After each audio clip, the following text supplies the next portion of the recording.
Hello Cruising World, Mick the Suit Guy with you again. Before I start today, I want a special shout out to Jay, Junior Suit Guy. He picked out this suit for me to wear today. Great choice, Jay. Keep the choices coming. I'll always wear what you recommend. Why? Because you're my favourite. Now, today I want to talk to you about what is the cheapest month to cruise on Carnival. Now, of course, Carnival's the best value cruise line in the fleet, right? We all know this. So whatever month you cruise, it's going to be cheaper than almost all the others, if not all of them. But there are definitely months where it's more expensive to cruise than others. So I took 4 different cruise ships in 2021 that do the same cruise each month. And I took what the base price was off the Carnival website. I went in there, picked the cruise. I didn't go into each cruise with great detail. I just took the base prices off the front before taxes and port fees go on there. It's going to be the same perspective, and it would have taken me forever to do it the other way. So I took 4 cruises, 12 months, and did the comparisons. I took the Glory out of New Orleans on a Western Caribbean cruise to Mahogany Bay, Belize, and Cozumel, a 7-day. I took the Horizon out of Miami on an 8-day to Amber Cove, Aruba, La Romana, Curacao. I took the Panorama out of Long Beach to the Mexican Riviera, Cabo, Mazatlan, Puerto Vallarta. And I took the Imagination on a 4-day out of Long Beach to Catalina and Ensenada, just to give you a comparison. Now, after I plugged all these numbers in, it became very clear that there were 2 months that were considerably more expensive than others. Not as expensive as New Year's and Christmas. We all know they're up there. If you want to travel on New Year's and Christmas, that's not my call to say you can't, but it's damn expensive if you do compared to other months. I'll give you a quick perspective. An interior on that Glory cruise on New Year's Eve was $859. In November, it was $459. If you took the Carnival Horizon and you did a balcony on New Year's Eve, it was $1749. In November, it was $1,019. Big drops. If you had a Christmas on the Panorama, a suite was $1949.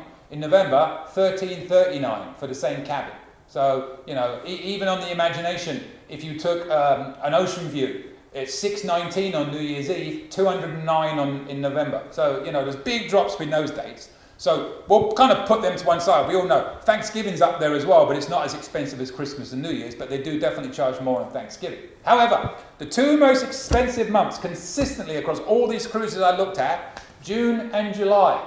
Surprising, I didn't realize there was a big drop from July to August, and I'll give you some numbers in a second. Cheapest month overall, slight variation, but pretty much the cheapest month was November. Coming in second place for the cheapest month was early to mid-December. And then January, February is a bit cheaper. Randomly on the Glory, the cheapest month was September. I have no idea why. That Glory cruise, I'm looking at prices. I've got another video I'm going to be doing coming up on how far ahead should you book. So I did this same comparison, but with prices in 2020, 21 and 22. And most ships follow the pattern. For whatever reason, the Glory didn't. I'm using the Glory because they booked themselves well out in advance, and they've already got a lot of 2022s on that cruise ship. So anyway. What are the differences, you say? Well, I'm giving you all these facts, but without backing up with any numbers. So what I'm going to do is I'll take each ship, I'll run through one cabin type each, and then we'll wrap up, all right? Here's your perspective. So let's take the Glory, that 7-day cruise, Western Caribbean, Mahogany Bay, Belize, Cozumel. Interior, January, $464. This is pre-tax and pre-port fees, right? January, $464. February, $524. March, $644. A bit up because of spring break. April, $504, May, $539, then June, $779, July, $769. In August, wait for it, the cheapest cruise in an interior cabin on that Glory cruise in August, $489. That's almost a $300 drop from July to August.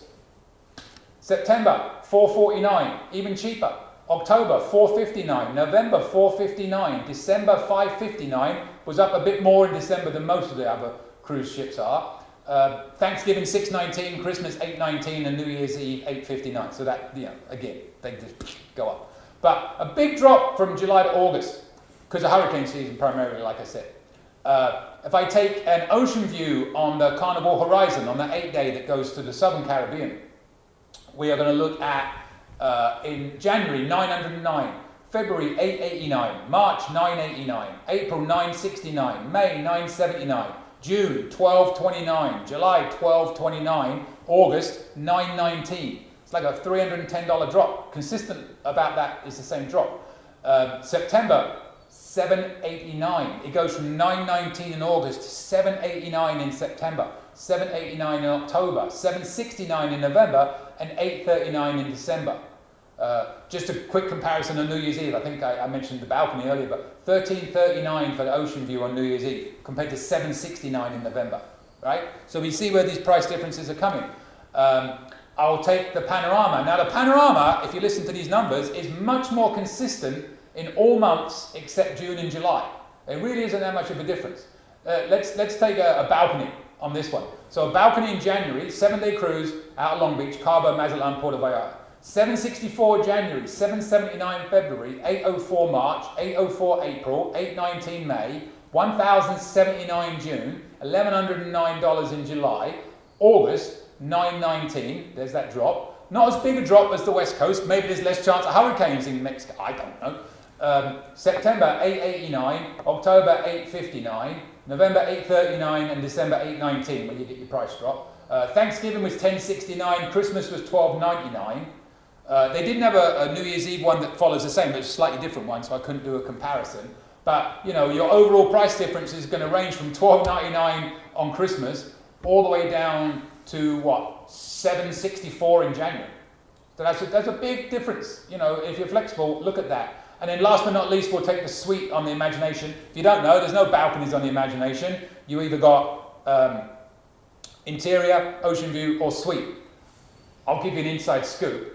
If they try and sell you on a junior suite on the Imagination like they did to me once, the Upgrade Gods, don't do it. A junior suite is a balcony, right? It's the same size. It's not a suite. Anyway, in my opinion, just in my opinion, some people might argue, I don't think it was any different to a regular balcony room. Anyway, suites. January, 519. There's a 4-day cruise out of Long Beach to Catalina and Ensenada. January 519, February 529, March 659, April 649, May 669, June 924, July 944. July was almost the same price as New Year's Eve. August, we dropped down to 804. Again, not as big a drop on the West Coast as the East Coast because there's not as much chance of hurricanes coming in. September, though, drops down to 679, October 639, November 599, December 574. Christmas 849 and New Year's Eve 959. So it's more expensive to cruise in June and July in a suite on the Imagination than it is at Christmas. Who knew? Numbers that fascinate me. You may be bored with this already if you've already switched off. See you later. But if you haven't, just to summarise, most expensive months, June and July, Christmas, New Year's aside. Cheapest months, typically November, December. If you're flexible, take a quick look at the different prices on the different months. It's amazing what you can save. Speaking of saving, don't forget Carnival does that saver deal, early saver they call it, and when you book it, keep checking the price each month. If that price goes down, you call it the Carnival, they'll give you the difference back, even if it goes back up again later. You called it when the price dropped. I'll do a whole new video on that sometime. But anyway, there you are, summarising that in a nutshell. That was all prices of cruises in 2021. Best months to travel, best months not to. True answer is, every month's a good month to cruise. The reality answer is, some months are cheaper than others. Take your pick. See you later, Cruising World. Email me anytime, cruisingsuitguy@gmail.com.